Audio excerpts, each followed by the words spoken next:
Greetings, travelers! I am Failure to Report, and it's time to talk No Man's Sky next update. First and foremost, we will be doing a No Man's Sky giveaway for all of you in the channel community tomorrow, the 25th at 8:30 p.m. Eastern Standard Time. The giveaway will be hosted in the FTR Twitch chat. If you aren't following over there, just click that Twitch link in the video description. If you're wondering why you haven't seen a whole lot of streams coming out of me on YouTube lately, it's because I'm trying to keep streaming on Twitch and actual videos here on YouTube. I'll still be importing them every now and then, but you won't be able to participate live. I know that can be kind of bothersome to track both, so I'll leave it to you guys to decide if you'd like to follow both channels or not.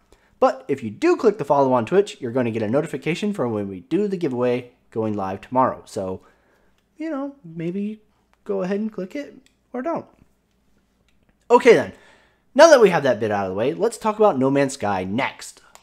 Needless to say, there was a lot of hype around this patch. Oh, Jesus. I'm getting deja vu already. The patch next has propelled No Man's Sky from the ashes of oblivion to the #1 spot in top sellers on Steam, top 10 in games streaming on Twitch, and it has also brought the No Man's Sky subreddit back from the dead, so that's pretty cool, right?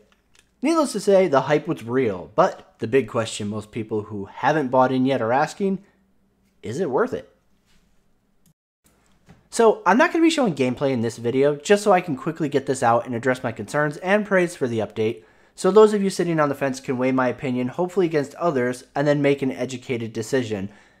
So, that said, if you would like to see gameplay, there's a good few hours of it on the Twitch channel where Moosebreed and I started things off today. That said, here we go. First and foremost, the next patch has done an incredible job of taking a very cartoony space game and making it look like an amazing cartoony space game. Obviously, No Man's Sky has had its own art style, which I honestly appreciated both in terms of being something unique and different, as well as being something that would be easy to run. With the next update, all sorts of visuals have been cranked up. Ships have much more detail, planets look stunning, and every now and then you forget that you're playing Big Kid Minecraft. Hello Games really did an incredible job reskinning this cat. The most noticeable feature of the next patch is that everything is different. There are tons of new resources, crafting recipes are different, ships no longer take plutonium to launch, you need a new resource as well as the metal plating to craft together something that forms a launch fuel pod, for instance. Lots of little things like that. I really enjoyed the new depth to crafting, but I honestly feel like I'm constantly having to make launch fuel to take off and land, which gets tedious as hell. But, hey, that's just my own opinion. I know somebody's going to disagree with me and say that it's great. Other than making some things in the game that were grindy, even more grindy, I love all the new resources and recipes. The new fleet mechanic is really fun, and the redesigned freighter/capital ship interiors and building mechanisms are really freaking cool. I haven't had the chance to mess with the new frigates and the mission systems yet, but from a glance, they seem like a new cool addition to the gameplay loop that's been there for a while. Another of the redesigned environments are the space stations! They are now host to a much more open layout once you hop out of your spaceshipy, where you can trade with various NPCs, there's teleporters, all sorts of random stuff like that. You can buy materials, blueprints, items. So, Hello Games really did a great job of making the game universe feel a little bit more alive with their environments? It's been a long day. Sadly, NPCs are still just static talking bodies, but the layout change and the additional NPCs makes it feel a little bit more alive versus a previously very dead scene.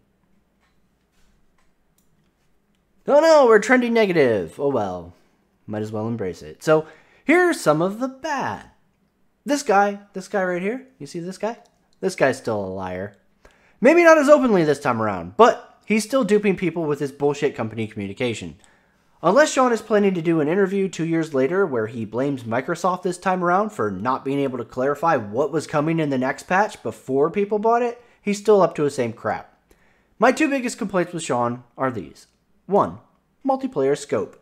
He never chimed in until just before release, where even then his comment was essentially, oh, you can team up with 4 of your friends and play co-op, explore the universe, run into random strangers, be space pirates, do stuff. This left the door wide open for the community and, most importantly, potential buyers to Dreamcraft this hype train to warp speed. And that's pretty much what happened. So you can imagine the amount of people who bought into this new update thinking, wait, you mean this multiplayer is like only with myself and 3 friends? Or with 3 strangers? What the hell? And, you know, when they tried to voice their concerns about it, you can pretty much guess what Murphy's Knights responded with. 2, and this is probably the biggest one for me, co-op. Now, this one may have been my fault or a bug, who knows. Maybe I'm just not totally familiar with the mechanic yet. But from my experience of playing Next all day with Move Speed, I would call this new game co-op like I would call Julia Roberts the best pick for playing Spock in the next Star Trek remake. After we started our journey together, we met up, ventured down to a planet that we both fell in love with because it didn't want to murder us. Well, not all the time. And we started gathering resources needed to build our first base. After placing the base computer, we realized that Mooseby didn't have access to it. Weird. So he tried to place a second base computer, but couldn't because he was in my zone. Weird, right? We thought for co-op, that doesn't seem very cooperative. Okay, maybe once I start placing structures, he'll be able to build from there. Nope, nice try. He couldn't place structures or interact with the ones I placed. He also couldn't use our storage containers. He couldn't even see the terminal specialists. Awesome. So now what do? This means he needs to start his own base far away from mine because of the claimed area bubble. How is this co-op again, Sean? I'm just confused. Now, that said, even though the next patch makes this game seem almost like a whole new one, between the new elements, optional third-person mode, updated graphics, etc., this is still No Man's Sky under the new makeup, which means a lot of the same issues prior to Next are still there. Things pop in from a distance that seems way too close. Now, this review is based on PC, and I find it really depressing that the draw distance for objects besides planets is so terribly short. I really hope that in the future, Hello Games at least gives PC players the option to push it out a little further. The flight model is still 100% arcade goofy. Now, this isn't entirely bad, but even with it being tuned to a level that makes it easy for anybody to play, it could handle better, both in space and atmosphere. And one of my biggest issues with atmospheric flight is that you can't reverse thrust. That it's possible to go backwards in space without issue, but in planet you cannot reverse or come to a hover, a complete stop, to essentially sit in the air and look around. It's incredibly frustrating. Almost as frustrating as the still terrible landing mechanic. Sean, if you ever watch this, just let me damn well land the plane where I push the frickin' key. If it's flat, I should be able to land, not be forced to fly 200 meters down the block.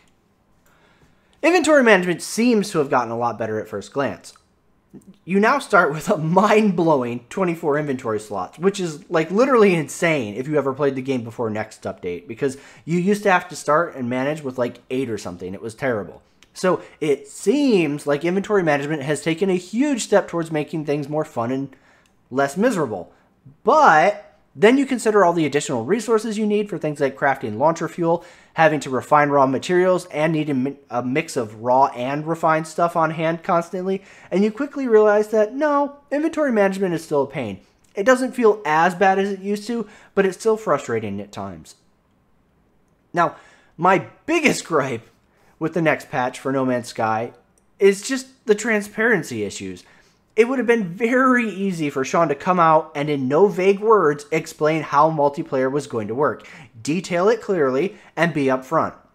I can deal with the game's current bugs. I can deal with the mechanics I don't personally think are amazing. I can deal with things being a little on the tedious side. What I can't stand is Sean purposely being vague as hell and still duping people into something that they don't want by making it seem like it offers things it doesn't. Now, you're going to tell me that after 2 years and the Nightmare of No Man's Sky's official launch, Sean is innocent of being shady, and he just hasn't learned how to communicate in clear and plain fashion like every other game studio and all their games' features and modes. Well, okay, fine.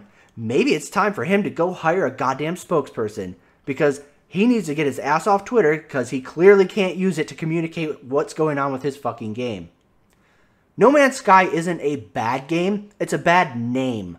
It's a brand that got tarnished by a leader who couldn't be honest with his fan base and customers, And after seeing Next for what it is compared to the air of mystery that he fostered by not coming out and plainly detailing the update, it feels like he's doing it all over again. So that said, No Man's Sky Next is actually a lot of fun. If the multiplayer ends up being a base for a game that Sean allegedly says has a long future of growing ahead of it, this could very well end up being the next game that I hit 5,000 hours on. So don't let my gripes about the guy running the company deter you from getting in on the game. If you like the chill crafting and exploration gameplay offered here, in my opinion, it's well worth the $25 that it is on sale for on Steam at the time of this video. If you were hoping for a larger scale multiplayer experience versus just playing with a few friends, or you wanted a serious space game, then yeah, this probably isn't the sky for you. Oh god. That said, this is just my own opinion and impression from the time I spent playing No Man's Sky Next today. I'm enjoying it, and this update has put new hope in me that Hello Games is in fact taking their baby down a path towards a bright new future. But whether or not it reaches that remains to be seen. I am FailureToReport, and your life support systems are low. Feed it. Refresh your life support. Do you want to die out here? What are you thinking, traveler?